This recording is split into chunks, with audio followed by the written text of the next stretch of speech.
Olá, bom dia a todos. Um prazer estar aqui participando do festival. Agradecer antes de tudo, né? Me apresentar, eu sou o Genilson Leite. Eu gosto de dizer da Silva, mas eu me apresento como Genilson Leite.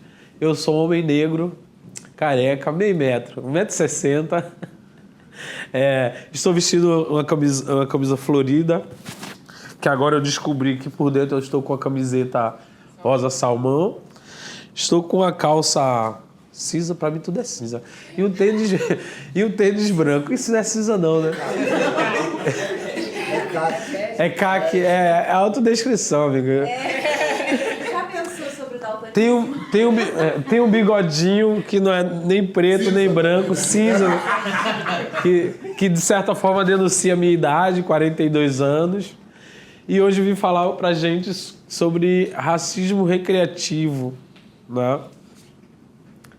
E eu fiquei pensando muito como elaborar essa fala para vocês, porque eu sabia que teria um público, que teria... E o autor desse livro, ele construiu essa obra a partir dos exemplos próprios e que a gente vê aí no dia a dia. E aí eu pensei uma forma de tornar algo bem mais acessível, bem aproveitando o gancho do amigo, e fazer esse bate-papo mesmo. Eu costumo fazer roda de conversa. Eu não faço nesse formato, não. E aí, para pensar racismo recreativo, o conceito de raça é essencial para a gente começar a entender a brincadeira. De vez em quando eu vou usar esses trocadilhos aqui por causa do recreativo. E aí, a gente vai ver que o termo raça nas literaturas foi incluído a partir do século XIX, né? Mas bem antes disso, quando as grandes navegações encontram outras pessoas, outros povos, eles se deparam e observam. Eles andam igual a gente. Eles comem, eles fazem as necessidades, mas eles não são como nós, né? E aí começou-se a construir elementos que diferenciassem. E não que essa diferenciação seja um problema, mas o objetivo de procurar elementos para diferenciar que é o problema. Então fosse buscar a origem dessas pessoas. Deixa eu consultar o slide aqui, ó.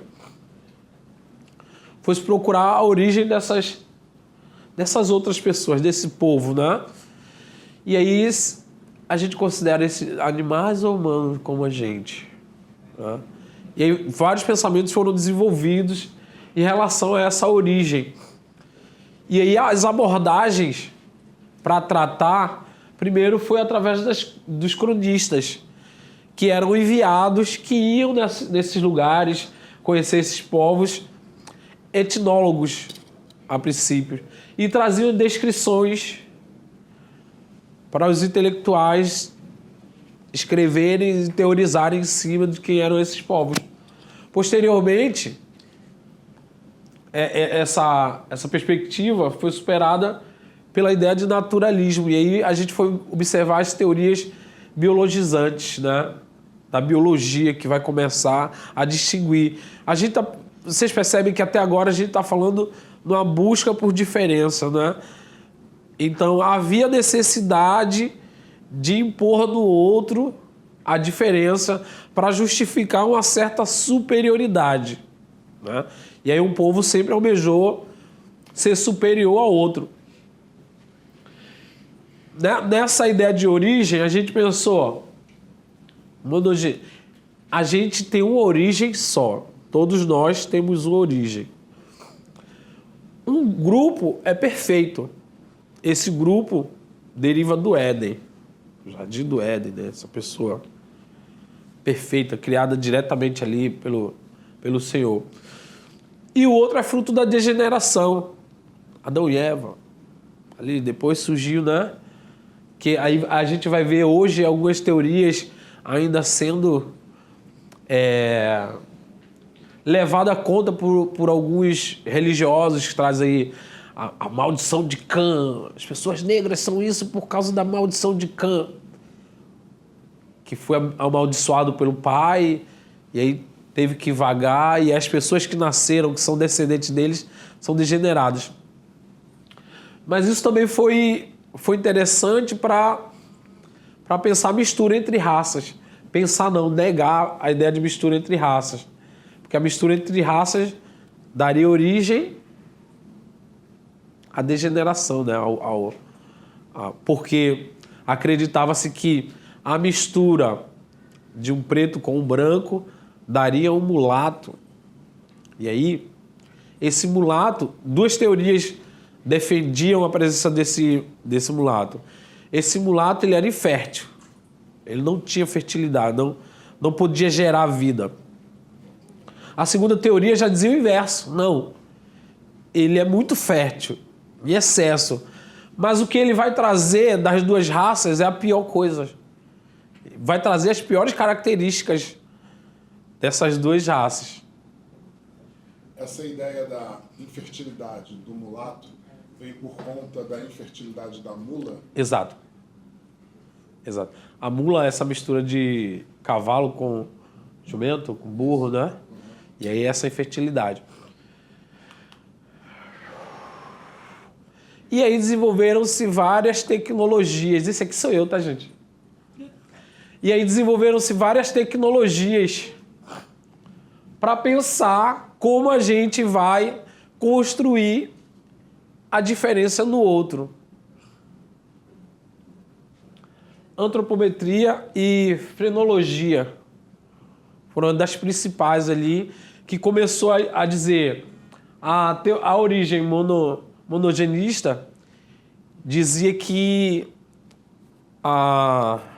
o teu comportamento era devido à tua herança genética. A frenologia dizia que teu comportamento estava relacionado à simetria do teu corpo. Então tinha que medir o tamanho do crânio, tinha que medir... Até hoje eu não sei se... Quando a criança nasce, o que se faz? Para ver se ele é normal, né? Lá, que você trouxe aqui pra gente. Para ver se ele é normal. Vai medir. Eu não sei se vocês assistiram Django Livre. A cena que o Leonardo DiCaprio tá quebrando o crânio ali, né? E aí ele traz uma construção para justificar por que aquele crânio ali era inferior. Ele tá dizendo que esse crânio é o crânio de um funcionário da casa. E aí, se você perceber o glóbulo, não sei o que lá, se você perceber... E aí ele vai falando, e vai quebrando, e vai dizendo porque ele é inferior.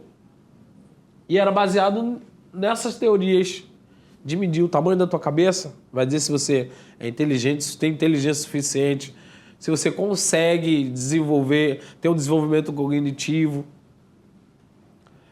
A antropologia criminal, Cesare Lombroso, é um dos principais teóricos que aqui no Brasil fez muito sucesso. Da criminologia, né? Da antropologia. Que ele vai dizer que as tuas características vai dizer a tendência que você tem. Então, se você tem a tatuagem, né? Você tem uma tendência a ser criminoso, a ser marginal. Se você tem um corte de cabelo específico. E aí isso marca de novo pra gente essa coisa do...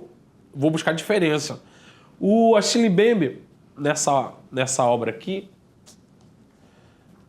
ele vai dizer que quando essas grandes navegações, especificamente o Ocidente, se depara com o outro, né?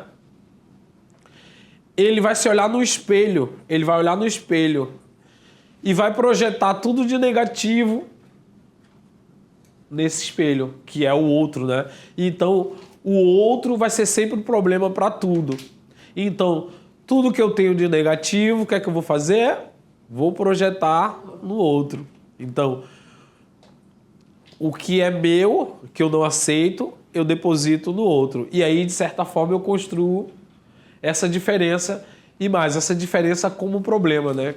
Que não necessariamente a diferença seja um problema. Até chegar à teoria do Darwin, né? A origem, deixa eu ver, eu coloquei o nome aqui para a origem das espécies. E aí essa teoria vai ser apropriada pela antropologia, pela sociologia, e o que ele aplicava, o que o Darwin aplicava no meio biológico, vai ser transferido para o meio social. E aí vai pegar todos os comportamentos dos animais e vai empregar no homem e analisar para assim construir a diferença. E aí, baseado nisso, o homem surge do macaco, nessa teoria, e o negro é o que ficou depois. Macaco, negro, indígena e o homem branco. Então, o homem branco vai se colocar nesse lugar de referência, de perfeição, de Éden, de humanidade. Em contramão, ele vai destituir todos os outros de humanidade. Então, a gente vai entender o racismo, principalmente nas teorias utilizadas pelo Adilson, que eu ainda não apresentei, vai entender a raça como construto social. É uma construção social. Embora, no seu princípio, a biologia usou como elementos de estudos na natureza e, de certa forma, foi empregado na sociedade para o homem, o conceito de raça é uma construção social que é utilizado como um marcador de diferença, uma procura para marcar diferença. Eu não vou te encontrar e vou ver o que nós temos de igual para nos unirmos. Eu vou te encontrar e vou ver o que é que a gente tem diferente para que eu me coloque como superior a você. Então, eu que vou narrar as histórias, eu que vou construir as histórias, né?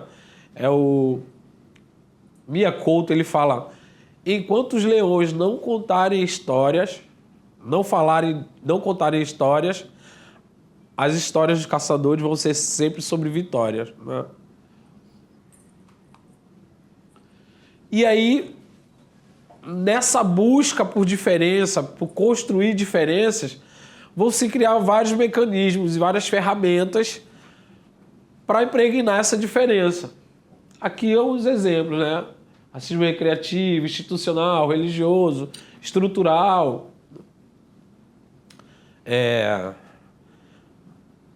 Conceituando o racismo,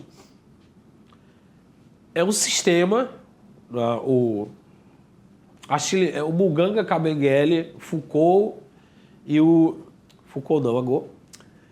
Agot significa desculpa, tá? O Achille Mbembe, o Muganga Kabengele, né? E o Fanon vai entender o racismo como um sistema de dominação.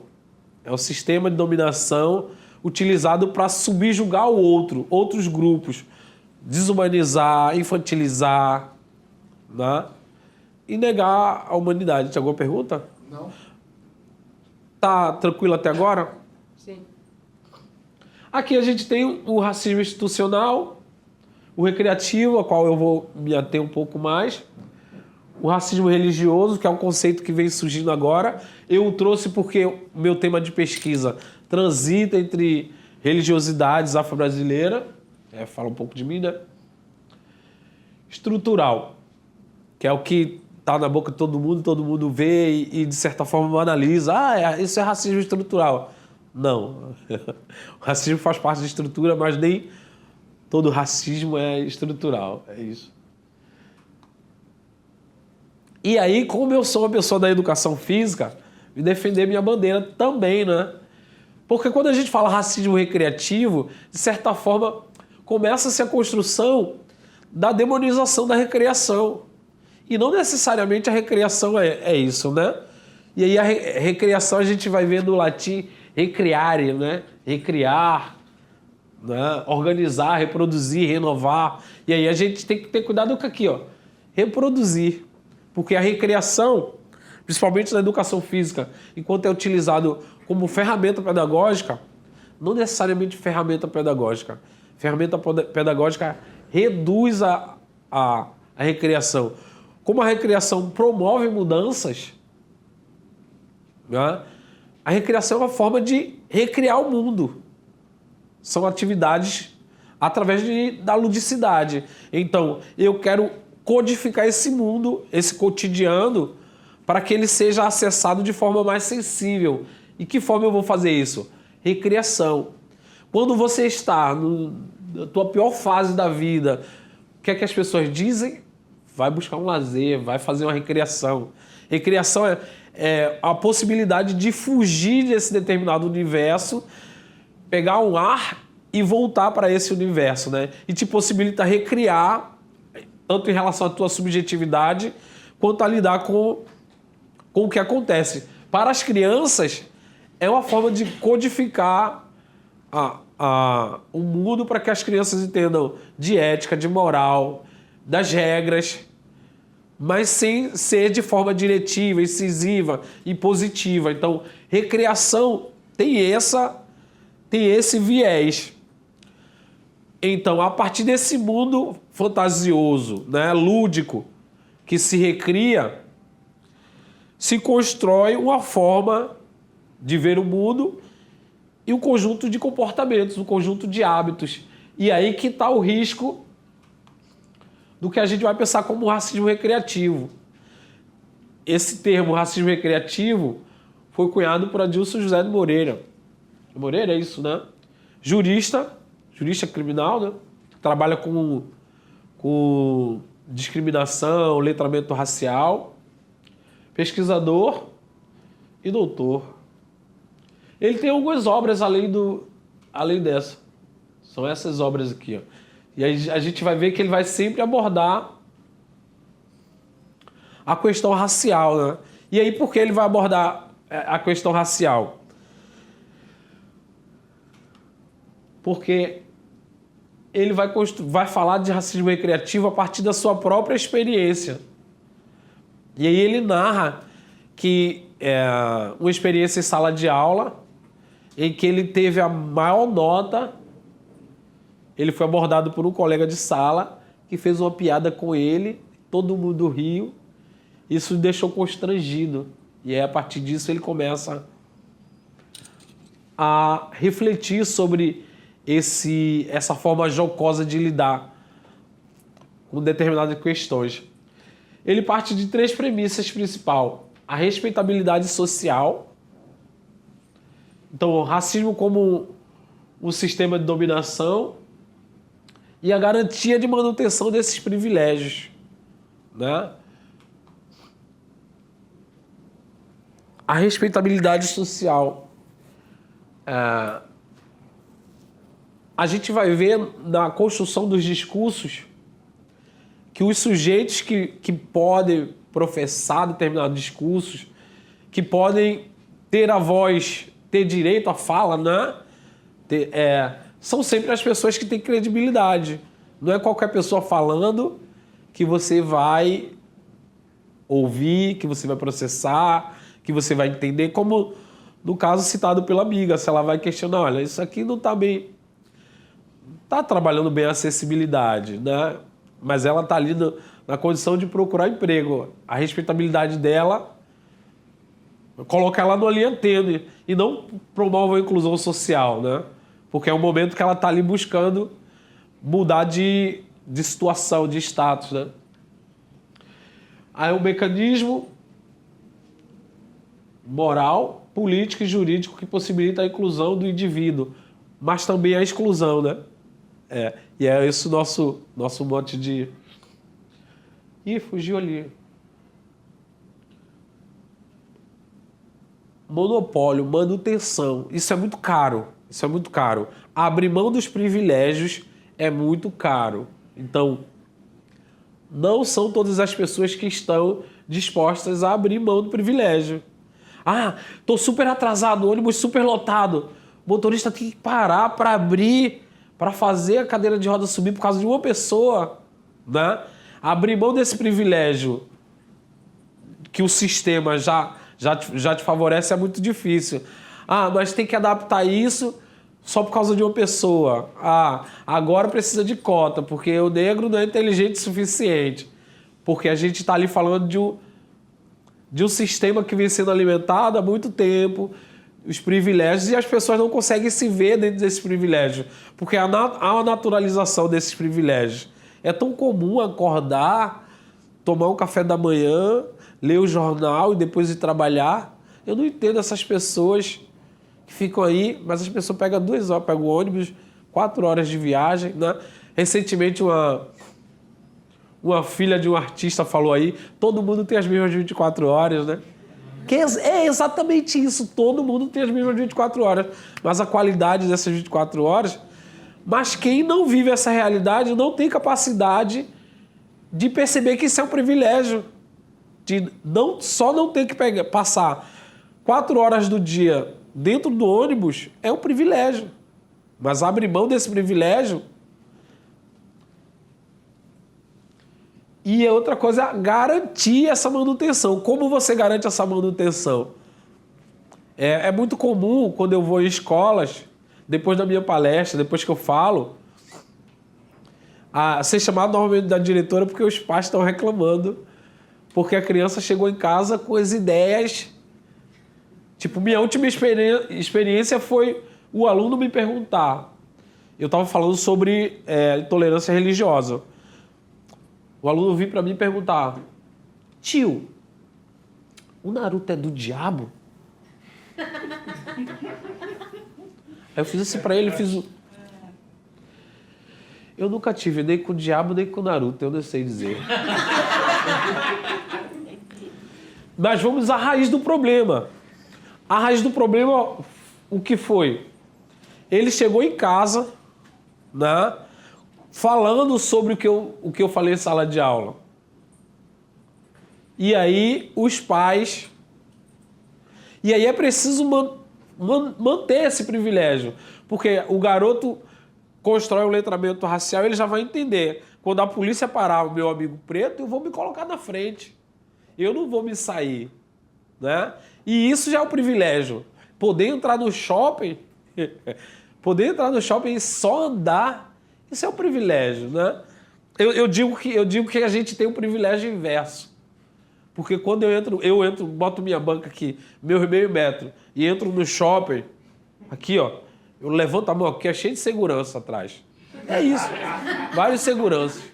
É exatamente isso. Eu tenho um amigo que ele corria dentro do mercado para os caras ficarem correndo atrás dele. Falei, não faz isso não, porque...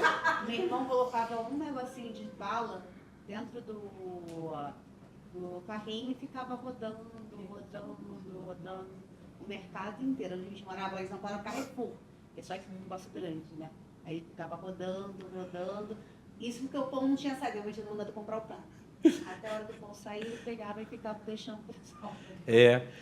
O bom é que agora a gente tem as redes sociais e aparece de tudo, né? Eu não arrisco correr no centro. Pode ser só a última coisa. Essa coisa de segurança, eu fazia faculdade na Estácio do Campo do Jobim, fica do lado do Village Mall, né? O shopping AAA, né? E aí eu tinha um amigo também negro, e a gente ia lá comprar um sanduíche para a hora do intervalo, né?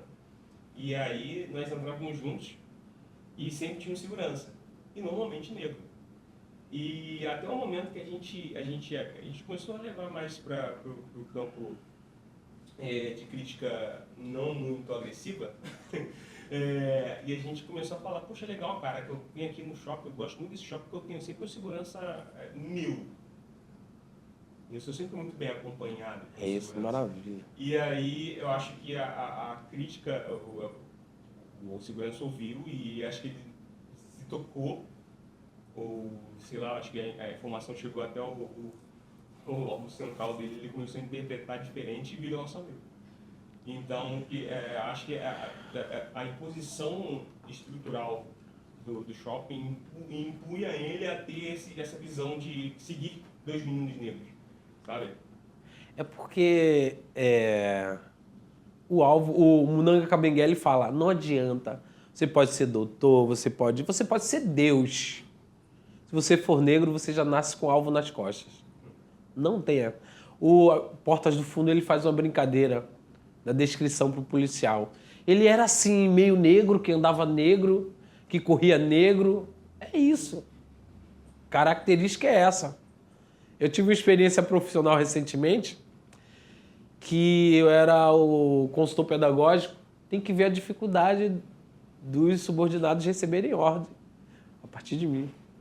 Esse livro aqui é interessante ler, do Fanon. Deixa eu só mostrar para que ele vai falar exatamente desse papel, desse processo aí de que o senhorzinho, ele vai dar o chicote para outro negro bater, porque ele precisa alimentar ali no psíquico. Quando você for lembrar quem te bateu, você vai lembrar quem te bateu, não quem deu a ordem, né? Isso que acontece com a nossa polícia, com os guardas que estão lá defendendo, os vigias estão defendendo o seu pão ali. É isso, entende? E aí, se a gente não entende isso, a gente vai dizer, mas ele também era racista, não, mas ele também é negro, porque ele fez isso. É isso. E aí também a gente tem a partir do Gilberto Freire, a gente tem Casagrande Senzala, né, democracia racial, que de certa forma dificulta muito para a gente se entender enquanto unidade, né? Enquanto unidade, que a população negra tem que se unir atrás de direito, porque a gente alimentou, a gente vem de uma matriz africana, onde o mito tem uma importância para a construção de nossa cosmologia, para explicar a nossa vida, a nossa relação com a natureza. E aí surge um mito, não no mesmo sentido, óbvio, né? Surge um mito da democracia racial que diz que aqui é o paraíso das raças. O espetáculo das raças, como a Lilian mesmo fala, né? E aí, os nossos amigos acreditam e nesse projeto de branqueamento, vou casar com a branca para, redenção. Tem um quadro chamado Redenção de Khan que trabalha com isso, né? Que tem nesse livro aqui também, Espetáculo da Raça, ela faz essa análise. Que aí vai clarear a família e vai resolver o problema do Brasil. Isso era um projeto nacional, né? Então, fica bem complexo. Voltando ao nosso tema, para fugir, eu sou muito bom disso. Começar a brincadeira agora, tá? Vamos começar só um pouquinho a brincadeira. Tá comigo a brincadeira. Eu sou biscoito, picolé de asfalto, eu sou hipopocaré, eu sou micoco, eu sou picolé de piche. Essa é a experiência. Então eu vim de Recife, né? E essas experiências de nomenclatura e apelido foi sempre na infância. Que você vai lá, chora. Né? E essa consciência sobre a tua racialidade ainda não existe. Aí eu vim trabalhar no restaurante aqui no Rio de Janeiro. Eu estava conversando mais cedo com o Daniel. Eu trabalhei no restaurante, mas eu já estudava. E por coincidência, a maioria dos funcionários do restaurante não estudavam. Então a ambição era diferente. Então eu falei, vou para o Rio de Janeiro e lá eu faço concurso. Então eu fazia muito concurso militar. Porque para o jovem preto periférico, no Brasil, carreira militar era uma forma de ascensão social. Ou era isso ou casar com a madame rica. Madame branca e rica. Eu procurei o serviço militar. E aí, eu tive prova de fuzileiro naval. Eu nem sabia ainda, estava meio perdido. Ali no Mauá, onde hoje eu moro, no Rio de Janeiro, ali onde é o Museu do Amanhã. Eu tive que sair mais cedo do trabalho para ir fazer a inscrição, que antes não tinha internet, era tudo... Acho que 2003, era 2003. E a chefia não me liberou para ir. Eu falei, então, faz o seguinte, desconta, mas eu tenho que ir. Aí aquela coisa, né, nordestino que chega no Sudeste, perguntando para várias pessoas, cheguei no lugar. No dia seguinte que eu cheguei no trabalho, tava todo mundo sorrindo da minha cara, e ninguém queria falar o que era. E aí eu perguntei, cara, e insisti, aí eles me falaram, você saiu, o chefe ficou fazendo piada de você e falou que no máximo você conseguiria ser soldado do morro. Olha, o soldado do morro aqui no Rio de Janeiro, a gente sabe que é a carreira pro crime, né? E aí, como o vídeo vai ser nacional, aí a gente vai... É isso, você inicia ali como fogueteiro, que fica ali soltando pipa, depois você está na contenção enquanto soldado do morro com a arma. Se tiver um estudo, você vai para a contabilidade ali, para a organização, até o dia querer chegar a chefe. Essa é a carreira. Então, ele já tinha para mim programado a minha carreira. Né? Mas foi uma brincadeira, que os meus colegas riram. E aí, o respeito. Meu respeito. Ninguém. E os riscos disso, que isso podia gerar na minha vida. Né? Pô, então é isso. E se eu aceito esse lugar que ele me colocou? Por uma brincadeira, né? Vamos brincar, vamos se divertir. Né? Então ele constrói, olha o que ele produz. Ele constrói um universo e me encaixa nesse universo. Recriação, ele recria meu mundo a partir da visão dele e me coloca nesse universo. Quando o Adilson narra alguns exemplos que a gente comumente vê na TV, Vera Verão, que é a bicha preta, né? Que é esse lugar da brincadeira, do riso, que de certa forma produz ali o racismo, sexismo ao mesmo tempo, que coloca esse lugar da comunidade LGBT nesse lugar do riso, do jocoso, que você pode fazer tudo. Como a gente disse, você joga pedra, você faz tudo. Né? O Tchê Magalé, que fala sobre o padrão de estética, o homem negro considerado feio que quer sempre se casar com a mulher loira. E aí Ih, nojento! Né? Ele sempre tem. E aí ele não tem dente.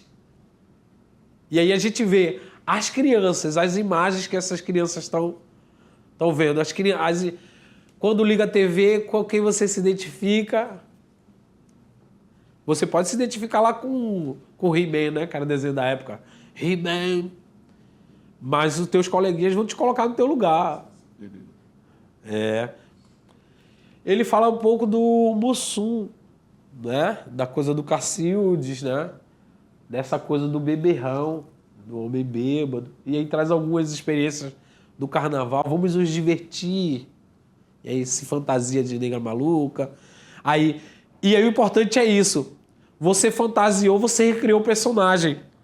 O que é que você vai botar pra fora desse personagem, né? Aí é imitando gestos de bêbado, né? O gesto da mulher com a sexualidade exacerbada. Isso é brincadeira. Essa é a brincadeira que a gente quer, né? E aí, exemplo disso, tem aqui o caso do goleiro Aranha do Santos. Né? Deixa eu ver o ano que foi. Tá na outra folha aqui. 2014, a gente tem o caso aqui. E aí é importante ler a manchete. Aqui, ó. Torcedora que ofendeu a Aranha participará de curso de educação racial. A torcida gremista, Patrícia, é assim que estava no jornal. Acusada de cometer injúria racial, acusada. Ela não cometeu, tá? Ela foi acusada. Ela ainda pode alegar inocência, tá? E ela tem o nome aqui, ó. Patrícia Moreira. Isso nem eu com o vídeo. O outro é aranha. O outro é aranha. O outro não tem nome, é aranha. E aí vai participar de aulas. E aí por quê? A população se revoltou, foi na casa dela, botou fogo. E aí ela se arrependeu. E a intenção dela não era machucar. E aí quando ela imita o macaco, chama de macaco, o que é que ela está negando a ele? Direito à humanidade, né? Que é lá, ó. Esses aí são diferentes da gente. Eles são selvagens, são primitivos. Eles estão muito próximos do macaco na descendência. Nós não. Mas se eu pergunto para vocês, se não acontecesse isso, ela ia se arrepender? Ou ela ia usar o... Quem me conhece sabe. Quem me conhece sabe. Eu tenho um primo preto, tenho um tio, a minha tataravó. Meu avô uma vez se sujou comendo chocolate. Tudo vale. Eu gosto de café, mas aí ela se arrependeu. E aí o melhor é quando teve o jogo Santos e Grêmio. Novamente, a torcida ficou revoltada com quem? Pra que você foi denunciar? É o caso dela. Tá aqui concorrendo a vaga, tu vai denunciar o quê? Pra que tu tá denunciando? E aí a torcida fica contra. E aí vocês vão pensando, se vocês já tiveram experiências assim, sabe? Os apelidos amorosos que a gente recebe. Outro caso que a gente vê aqui, ó. E a imagem faltou, que é isso?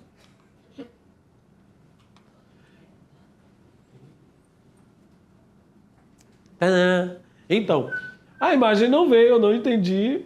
É cinza, você falou que era cinza. Oi. Ficava tudo cinza. Tá cinza. Acho que eu falei errado. É por causa da internet. Depois a internet não carregou as fotos. Então,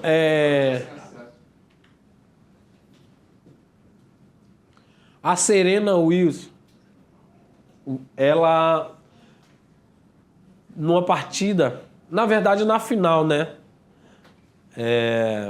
Grand Slam, ela sofreu 3 punições. Porque o árbitro suspeitou que ela tinha recebido instrução do técnico. E no tênis de mesa não pode. E aí ela se revoltou. E falou, não, eu não fiz isso. Aí tomou a segunda punição, aí quebrou a raquete, tomou a segunda punição. E aí ela chamou o juiz de ladrão. E aí tomou a terceira punição e não conseguiu ganhar o prêmio. E aí o interessante é, a pauta que foi levantada foi a pauta de gênero. Nenhum problema. Ela é uma mulher preta. Tá, eram 2 mulheres pretas concorrendo. Mas o interessante é como o jornal retratou isso. Porque rolou a charge dela, exacerbando nela, inserindo nela traços animalescos. Luiz, você consegue abrir ali no computador, mesmo que não vá para a TV, só para a gente ver a charge? Pode seguir, gente. Você vai tentar colocar a charge. Agora apareceu online, vocês estão online, normalmente. Vamos ver. Talvez seja isso. Mas pode seguir, pode seguir. Traços animalescos. Enquanto a adversária dela, que também é negra, com o rosto escondido, mas com traços brancos. E uma postura retilínea, né? E essa polêmica com a charge. Super divertido. Né? E o chargista, não sei se chama chargista, ele retrata a realidade que ele consegue alcançar ali, exagerando algumas coisas. Então já passa o olhar racista dele, né? E aí eu trouxe pra gente a foto da Serena abraçada com a menina, comemorando com ela, porque ela já tem muitos prêmios, assim. Ela é serena, né? E a menina ganhou o primeiro prêmio, super feliz. E essa pessoa amorosa, que a Serena é, todos dizem que ela que é amorosa, foi retratada com essa... Ao mesmo tempo, outros atletas também atletas brasileiros, trazem a narrativa de que concordam que realmente é uma questão de gênero, onde o homem é mais ouvido e a mulher não, mas não concordam com a forma dela agir. A respeitabilidade, ali. A respeitabilidade. Ela não pode questionar. Não pode mais. Essa aqui, né? Deixa eu voltar isso aqui. Esse é o momento que ela está questionando. Esse é o momento que ela está questionando. Aqui como ela é retratada. Olha o traço da adversária. É igual, mas tá bem... Aqui o cabelo loiro. Olha.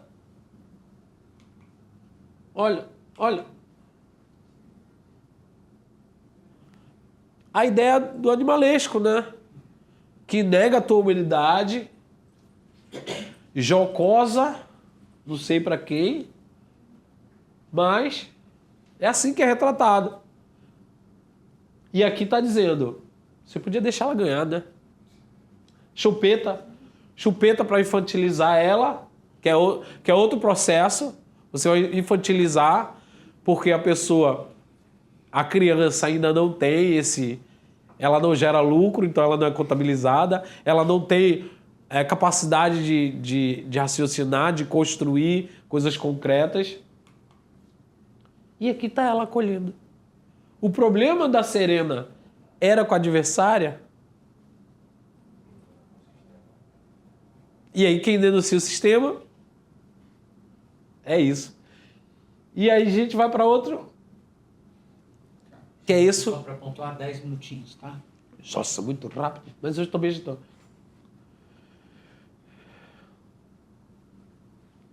O jornal espanhol diz que ele mentiu quando disse assim, na construção do discurso, né, você vai pegar a retórica e vai manipular ela a teu favor. Hoje a gente vê muito isso.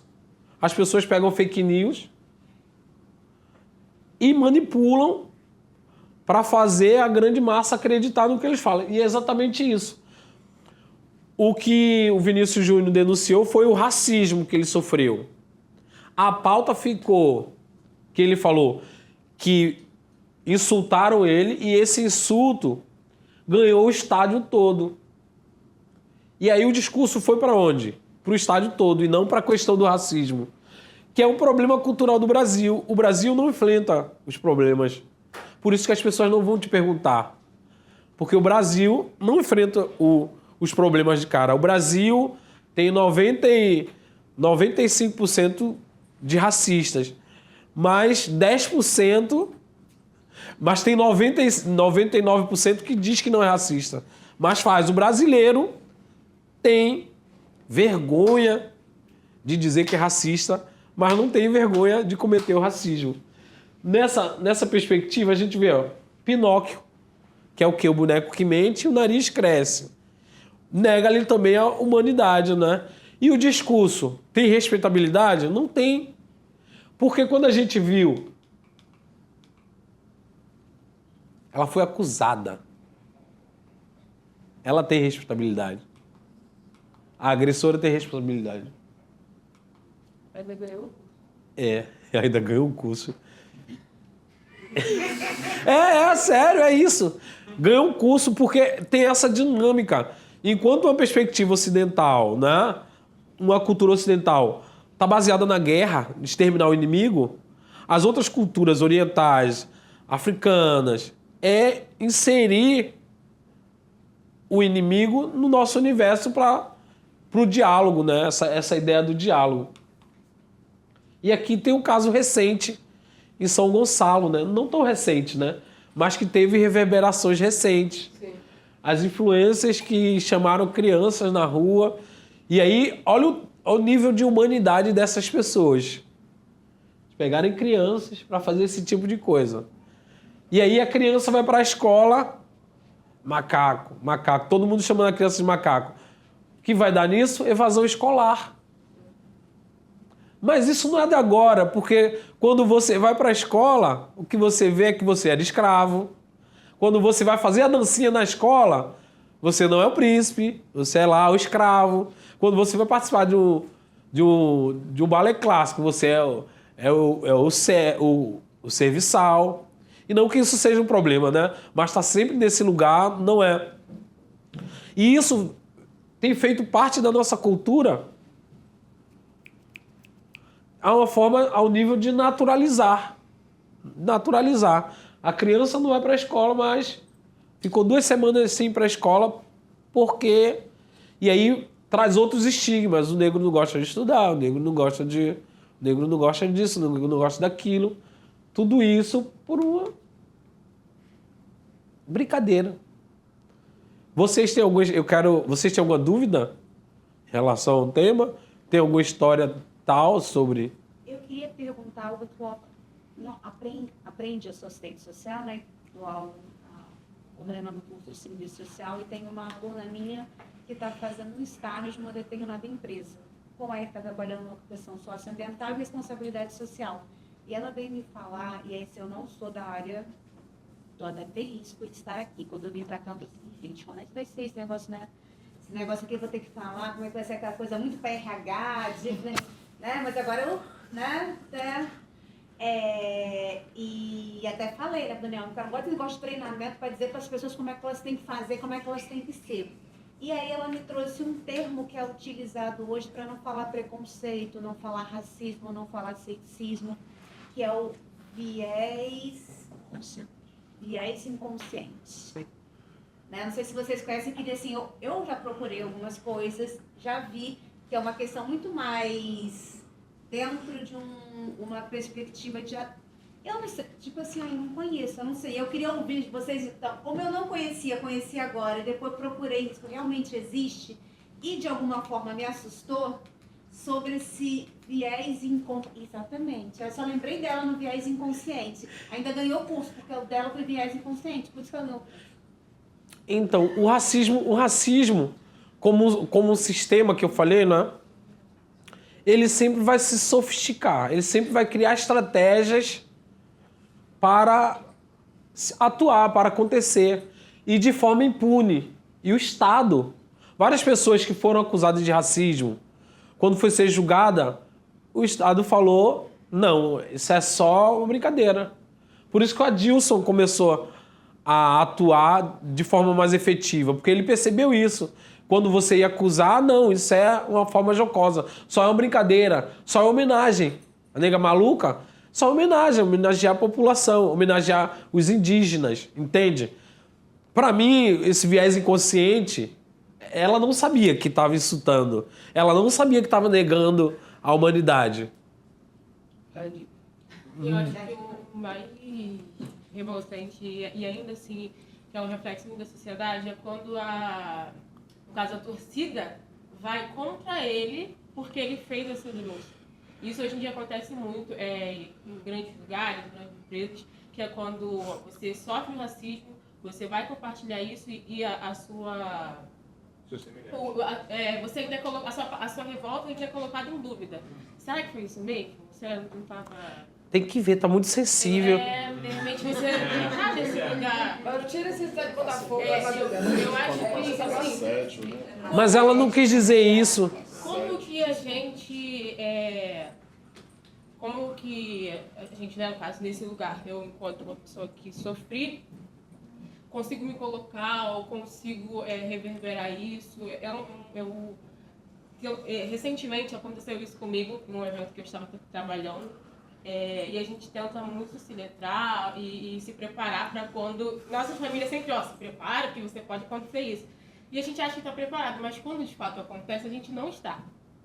E é difícil você conseguir reverberar isso para outra pessoa, compartilhar essa situação ou até mesmo denunciar isso. E quando você também não tem um espaço, pessoas que vão te acolher, e geralmente pessoas brancas não entendem, homem branco no caso não entende, a gente se sente mais acolhido de contar para um semelhante nosso, é muito complicado. Eu acho que ainda mais em eventos grandes, essas coisas assim, eu queria entender como a gente consegue se colocar para... como essa nossa linguagem, qual linguagem, uma linguagem que a gente consiga usar para se proteger ou para reverberar esse sentimento melhor. Eu ia trazer o exemplo do Daniel Alves pra gente. Jogaram a banana, ele pegou e comeu. Eu dizia, não faz isso. Faz isso. Ah, mas é uma questão de postura. Não é questão de postura. O problema não está com a gente. Exatamente. O problema não está com a gente.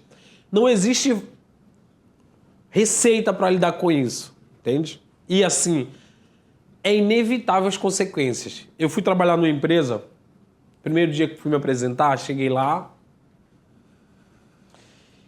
E aí o cara me olhou e falou, você é o rapaz do ar-condicionado, né? Um dia, tudo bem? Fui com ele. Ficou lá me apresentando no ar-condicionado. Me apresentou o ar-condicionado, eu olhando, olhei, passei um tempão olhando. Depois a menina, a minha coordenadora, virou e falou, você tá aí, tá fazendo o quê? Oi, fulano, esse é o novo consultor pedagógico. Ah, você não veio consertar o ar-condicionado, não? Eu falei, não, porque me deixou o tempão que falando. Eu falei, você queria explicar, conhecimento para mim não ocupa espaço. Mas depois isso reverberou no corpo, sabe? E aí você tem que tirar outra... Passei nessa boa de boa, mas depois você tem que tirar exame admissional. Eu ia ser professor de dança de salão de uma determinada instituição. Aí o médico comigo. Pô, vai ser? Tu consegue carregar os sacos? Não sei o que eu consigo. Não sei o que. Pô, mas você é tão baixinho, como é que você vai carregar tanto peso assim? Eu falei, olha, eu fiz 4 anos de balé clássico, eu consigo jogar a mulher no alto com muita facilidade. Ele, mas como assim, mulher? Eu falei, eu sou professor de dança. Ah, você não veio para trabalhar em obra, não? Não. Eu sou professor de dança. Tô no mestrado, tô no doutorado. Ah, é? Eu falei, Você se confunde todo dia? Aí, aquele constrangimento de, quem me conhece sabe, ou você... Quem me conhece sabe, ou é o quem me conhece sabe, ou você sabe quem está falando, entende? E aí eu lidou dessa forma jocosa, né? Jogando a responsabilidade. Depois em casa, o corpo reverbera, né? Como eu sou das artes corporais, eu vou dançar, vou correr, vou jogar pedra em alguém, na água. Mas o importante é isso. Sempre vai ficar uma sequela. Sempre vai ficar uma sequela. Redes de apoio é fundamental. Redes de apoio, ter um amigo para falar. Mesmo que o amigo vá ficar lá parado te ouvindo, é fundamental. Tem outra coisa também. Não só ser acolhido, saber acolher também é super importante. Porque às vezes você está na experiência, aí um amigo teu passa por isso. Aí como tá só você e ele de preto, você não quer entrar na reta. Aí você meio que chegar junto e enfrentar. É igual o irmão. Você tem o irmão briga na rua. Você não precisa saber por que ele está brigando. Você já chega resolvendo com ele. Chegar em casa, conversa. Porque é isso, eu já passei várias vezes. Eu lembro que na UERJ, o elevador estava descendo e aí só tinha um irmão aqui, ó, no fundo do elevador. Bando de racista, não sei o que, uma porrada de branco descendo. Só tinha ele lá. E as pessoas falando, eu já entrei, é racista mesmo, nem sabia o que estava acontecendo. Depois eu encontrei com ele e falei, pô, o que foi, irmão? Não, a galera não queria que eu descesse no elevador com eles. Entende? E aí, se a gente não compra essa ideia, a gente chega e acaba reproduzindo. Mas também é saber, né, o que está acontecendo, porque também não vai entrar numa... Mas é interessante o apoio. Eu estava fazendo especialização no IFRJ. E aí eu tenho uma foto, que eu sou performer também, e performatizo Exu, que eu tô todo de barro, com um negócio na cabeça, uma foto artística linda. Aí assim que eu entrei, a professora, pô, que foto feia é essa? Falei, professora, a senhora repete? Ah, que foto feia é essa? Aí eu falei, pô, é só uma foto artística. E assim, admiro a senhora, tá lecionando arte e não tem sensibilidade artística para entender.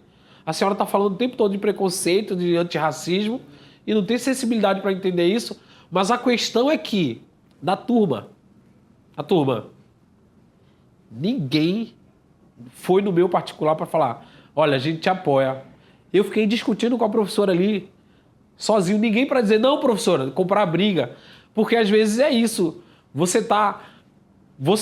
Quando você faz uma coisa, quando a pessoa negra faz uma coisa, ela está representando uma nação. Ela não está sozinha. Mas é importante que essas pessoas que ela está representando também vá nas costas. Porque ela sempre vai receber o castigo por essa nação toda. E ali, coisa de preto. Ele não está dizendo preto específico. É sobre o que você falou, sobre entender o privilégio também, né? Ninguém quer abrir mão do privilégio. Na grande realidade é essa, né? Mas nesse caso, tipo, ela trouxe uma situação que muitas das vezes a gente quer uma resolução imediata. A pessoa foi racista com você, mas a gente está num lugar ali desconfortável. Eu não sou a pessoa que está acima de nada e nesse caso, como a gente resolve? Não resolve? Deixa para depois, resolver depois, ou só... Existe ser político, né? Às vezes, ou você vai buscar os meios legais de denunciar, né? E vai ser a sua palavra contra dele, a respeitabilidade, né? E ela já fez assim porque já sabe que... Ou você mete a cara e passa por mulher histérica, por nega revoltada, por nego revoltoso, ou processa. E aí é os danos psicológicos, né?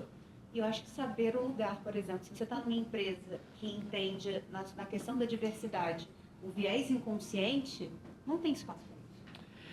É porque eu não queria te falar com essas palavras, mas o viés inconsciente, o viés inconsciente é uma desculpa. Entendeu? É a desculpa para dizer. Aqui não vem muitas pessoas com cadeira de roda, não, então não precisa botar rampa.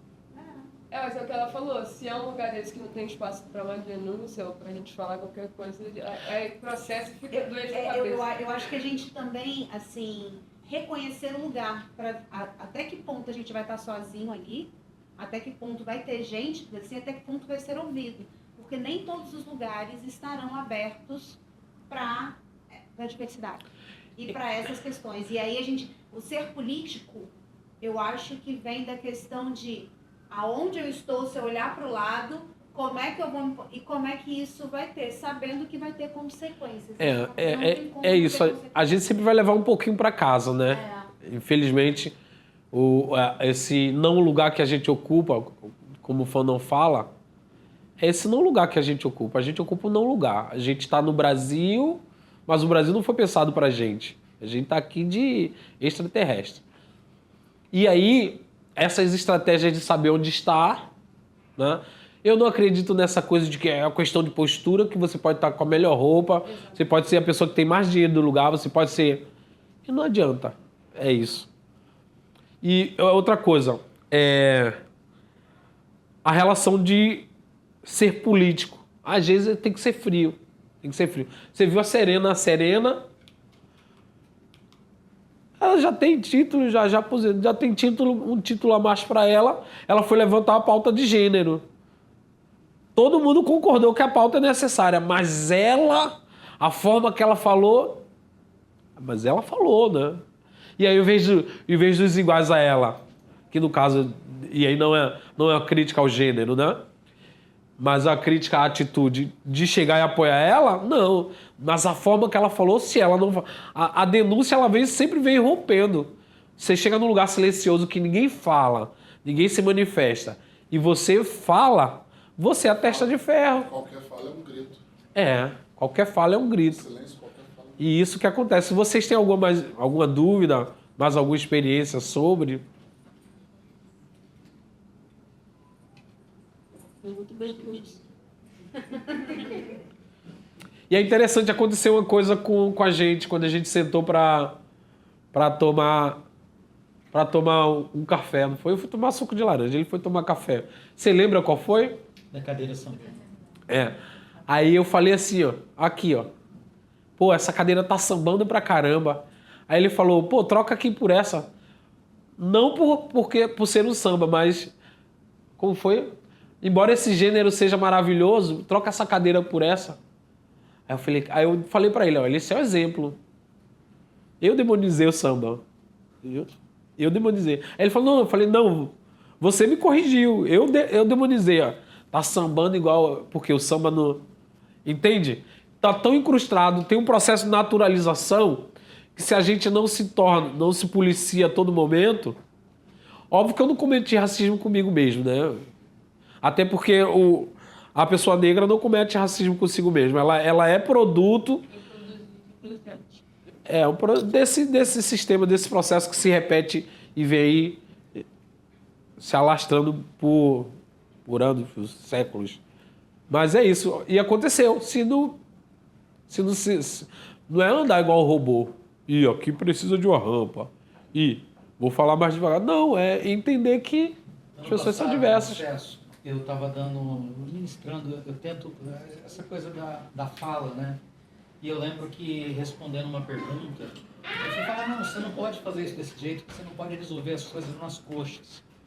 E esse é um termo que me incomoda muito, porque ele é um termo de trabalho, enfim, tem toda uma questão. Na hora eu parei, eu lembro disso até hoje, eu parei, e aí eu pedi desculpa, eu falei, desculpa, foi um termo que me escapou, porque antigamente eu tinha muita vergonha, eu fingia que eu não tinha falado nada, que eu não tinha falado, não, aí neguinho faz a coisa, e eu normalizava a utilização do termo, achando que eu ia passar batido se eu usasse uma coisa que eu não deveria falar, eu deveria ter consciência que eu não deveria falar.